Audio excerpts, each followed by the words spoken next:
Okay, so welcome to PLP Pathways. Today we're shining a spotlight on Hazen Union High School, and in particular we're going to be talking with John Craig, their Associate Principal and Director of Curriculum. Recently, John has worked on this amazing project that linked personal learning plans with identity and the community. And John, welcome. If you could just introduce yourself and maybe give us a little bit of background on the project, that would be great. Sure. So, John Craig, I'm the associate principal at Hazen Middle and High School. And this project started off with us thinking about PLPs and also thinking about the work done over the last couple of years with our 7th grade team around interdisciplinary units, particularly around community.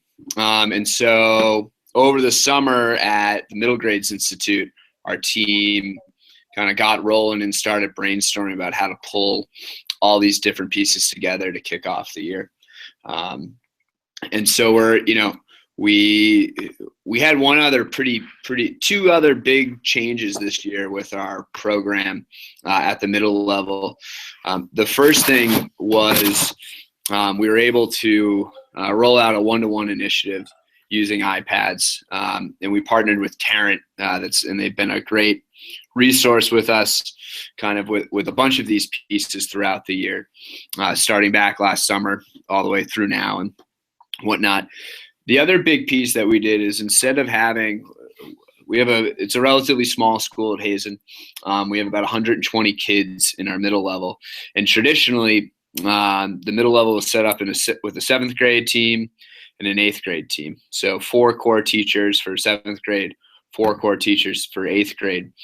And what we did was, instead of having that set up that way, we said we broke it up into 2 houses. And so the one house had half the 7th grade and half the 8th grade, and the other house had half the 7th grade and half the 8th grade. And what that created was a lot of opportunities for collaboration within content areas and within the whole middle level, creating just a really great environment around the planning on the teacher's end. And so with all those pieces kind of in play, we started building this unit, again, focusing around community, but also pulling into play this interdisciplinary unit that address pieces within all the core areas.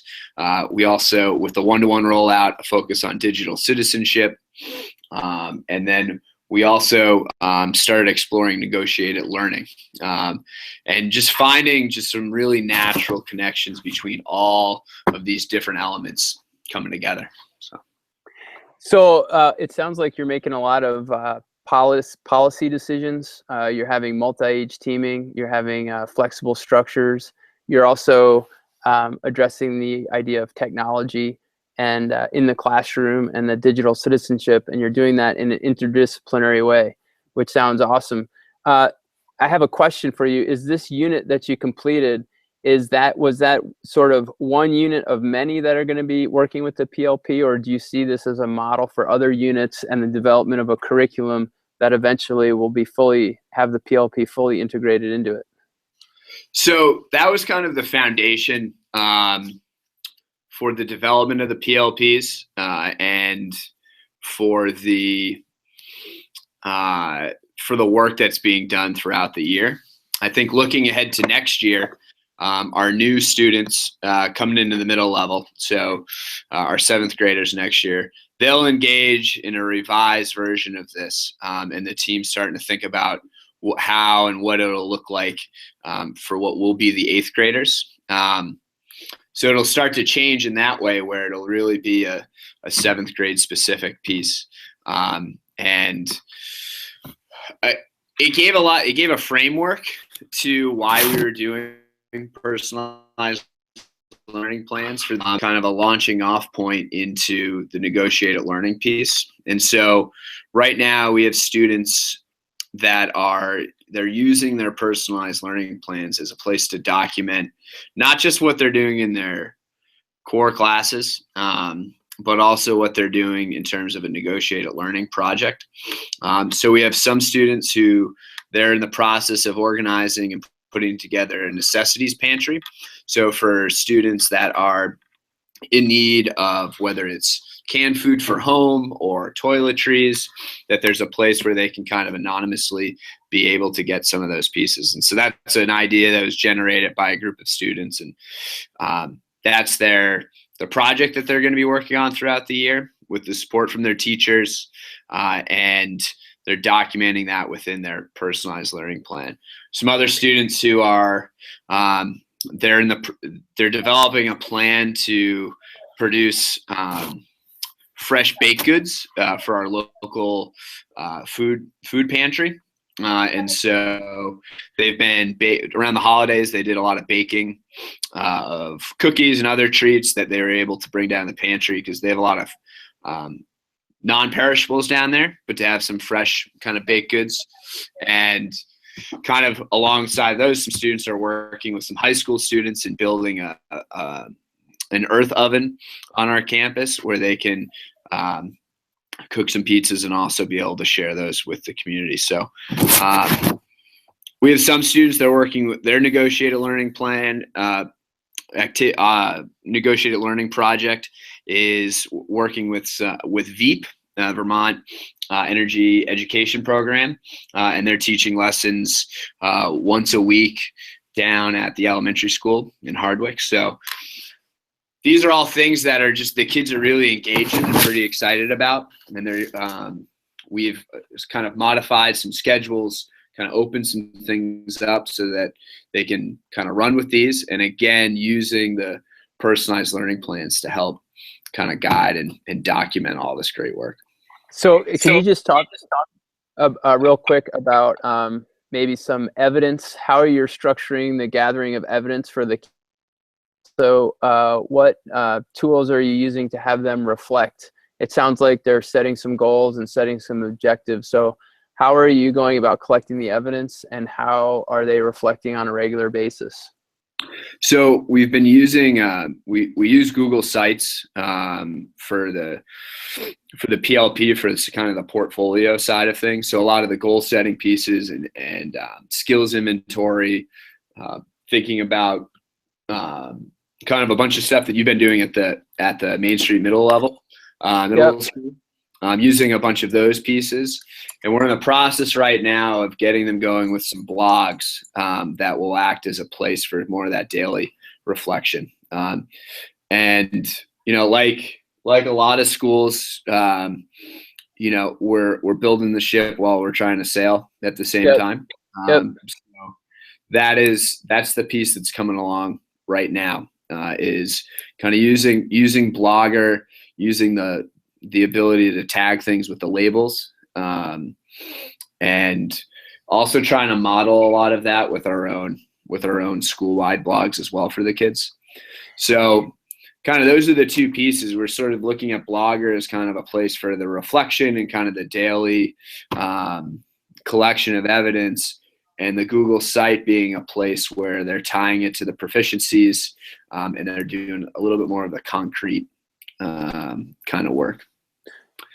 Got it. I just want to mention that I've gone from, it sounds like Susan Hennessy has had an influence on your program, because she was the one who really kind of bent my arm into that Google, and I was a little, sorry, for the Blogger, and I was a little reluctant at first. I just can't recommend that highly enough right now. We're now, I think our kids have done 35 to 40 blog entries. And just as you mentioned, the ability to tag has been critical. But what I found also is that the blogs are really keeping me in, they're becoming a method of formative assessment, which, I mean, it sounds obvious, but once you start reading through them, you have kids doing quick blog entries about what's working for them, what's not working for them. And the format becomes really useful, not only for that reflection and organizing themselves, but also as a way of really, you know, checking in with kids. And it's really, I've been really impressed with it, and we're going to be using that for the future extensively. So, I mean, it sounds like you have a lot of things going, a lot of student-directed learning, and they all sound excellent. I was wondering if you could just real quick identify some of the challenges that you see in the near term, and also maybe in the long term with continuing to develop this kind of curriculum? You know, I'm involved not just with the middle level, but 7 through 12 at Hazen, and thinking about our 8th graders as they transition to the high school, to keep this level of energy and excitement going. I think it's going to be a challenge. I don't think it's going to be easy, because it's a much different way to be thinking about education. So, even for some of our middle level teachers to kind of to break some of the concrete, I need to get through all this content and again focus on kind of a student-driven curriculum, was challenging for some of our teachers. But throughout the year, I've seen more and more of our teachers starting to take risks, and which has been really great to see. And with taking those risks, like, some things just don't work, and we want our students be taking these risks, and we need to be willing to do that. Know that sometimes things aren't going to work out perfectly, but we're gonna just kind of keep trying and go to the drawing board if we need to. We're in the process of identifying proficiency-based graduation requirements as a district. I think that once we have that figured out, and those indicators all the way through elementary school, I think those are going to be helpful in assessing student work around some of these negotiated learning pieces, around the interdisciplinary unit. And then, I think we have sort of a, depending on the day, an ever-changing metaphor with what a personalized learning plan is. And I think it's a combination of a bunch of different things, whether it's a map or a portfolio, a place for reflection. It's kind of all these pieces. And as the story evolves, making sure we're communicating that with our students and with their parents, but also making sure that their voice is a part of it. Is we can get wrapped up in this stuff pretty quickly, but making sure we keep them part of the conversation as well. And just kind of, the constant reminders of when this is hard and we've got a bunch of moving parts at the same time, just looking at how engaged and excited our kids are about coming to school every day. As an administrator, something that I've seen just over the last years, we've made this transition is, in a number of ways, our disciplinary issues have decreased, especially stuff going on within classrooms, which has been, which makes my life great, because I can focus on this stuff that, we're excited about, and not as much time focused on some of the disciplinary stuff. So I have, first of all, I want to thank you for making the effort and explaining what you're doing. I also want to thank you for the blog entry. I really appreciate, and I know what it takes. I know it takes a lot of work and a lot of thinking and a lot of patience and flexibility. And I really appreciate your sharing this. If anybody watches out there about innovative education. And I just had one last question, and then I actually have to go and teach. And the question is, if you could make one nugget or one recommendation or one reason why you think this approach to personalized learning works for kids and also works for teachers, and why teachers should maybe take some of those chances, what do you think it would be? I think if we think back to what school was like for us as students, whether it was when we were in middle level, in high school, even in college, the things that we got most excited about, for me anyway, the stuff that I got most excited about was the stuff that, I could relate to, that had real world applications, and that, changed my way of thinking about stuff. It was the time that I was most excited about going to school. And I think there's a need and there's room for us to do some of the traditional pieces of education around kind of the writing, solving problems, some of these traditional content areas. But if we're ignoring what's driving our kids to get up in the morning and come to school and interact with their peers and their teachers, they're not gonna be lifelong learners. And I think for teachers, a lot of us, we were really good at school for the most part, and we learned how to play the game really well, and that's not necessarily the case now in 2016. And I think this idea of personalized learning is a vehicle and it also gives structure to what we've all kind of come to learn of what education should look like. So, I also, the last piece is I don't think that there's a one way to do this.